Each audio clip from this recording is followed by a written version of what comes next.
নমস্কার বন্ধুরা, আমাদের আরো একটি ভিডিওতে সকলকে স্বাগত জানাচ্ছি। আজকে তোমাদের সঙ্গে শেয়ার করব কি করে কাঠগোলাপের ডাল থেকে চারা করবে। এই যে গাছটা দেখতে পাচ্ছ, এটাও কিন্তু আমরা একটা ডাল থেকে লাগিয়েছি। সেটার বয়স মোটামুটি 1 বছর হলো, তবে গাছটায় ভারী সুন্দর ফুল দিচ্ছে। তবে ফুল দেখে আর লোভ সামলাতে পারলাম না। যেই গার্ডেনে আসে সেই কিন্তু বলে গাছটির চারা দিতে। এবার গাছটি বড় না হওয়া পর্যন্ত আমরা চারা কি করে দিই বলতো? তাই ভাবছি একটা একটা করে এর থেকে চারা রেডি করব।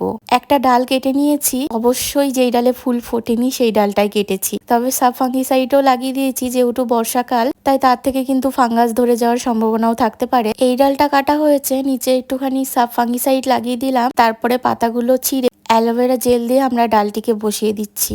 নর্মাল মাটিতে বসাতে পারো, আমরা গোবর সারযুক্ত মাটি অথবা নর্মাল মাটি একসাথে মিক্স করে শীতকালে যেই টব রেডি করেছিলাম সেখানেই গাছ মরে গেছে, সেখানেই বসিয়ে দিলাম। এখন কিন্তু চারা তৈরি করার মোক্ষম সময়, তাই যারা ভাবছো চারা তৈরি করবে অবশ্যই চারা তৈরি করতে পারো।